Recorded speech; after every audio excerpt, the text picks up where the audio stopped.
The lesson learned, the start of the game, the second half, you guys actually moved your feet, had some pressure, but it seemed like the first 20 minutes they controlled it. Well, it's maddening, quite frankly. I mean, I think, they're on a really good roll, but I think if you do the right things, they're a beatable team. I mean, until we started to get some emotion in the game, and it took them to be up 3-0 for us to get emotional and be physical on a non-physical team, we didn't have much. That's why you moved Foligno up there. Yeah. Wake the guys up. Yeah, and he started hitting, and then all of a sudden we get opportunities, and you go to the dirty places. That's how you score goals, And I mean, we're not going to win trading scoring chances against that team. What was made it tough, though, to sustain that towards the end of the second and into the third, then? Yeah, they checked really well in the third. I'll give them credit. I mean, they checked really well. I think we tried hard in the third, but I mean, we just, when we maybe have one or two chances, you got to bear down and try to put them in. You mentioned maddening. It was weird. It felt like you had the puck a lot the first 7 minutes of the third period, and then you look at the clock and you don't even have a shot. Don't have a shot. That's what I thought too. I'm going, wow, we were in their zone. I mean, finishing checks, trying hard, and, but there was nothing being accomplished. It did seem like they did a great job of defending the middle of the slot. I think they blocked 18 or 19 shots. Yeah, and between them and the last game, the Islanders must have blocked that many as well. I mean, we got to find ways to. I mean, it's a great art of blocking shots, but I mean, you got to find a way to.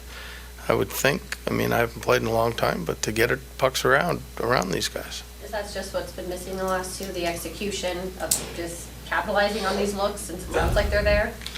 Well, I think personally we try to make the difficult plays instead of the simple plays a lot of times, and it gets turned over. I mean, example, on their second goal in the first period, X got a 3-on-2, and instead of going to his forehand on the right side, he tries to make the difficult play on the left hand on his backhand, and Cunnin was streaking down the right side. I thought it was an easy play. Those are simple plays, rather than thinking we have to make a difficult play to get results.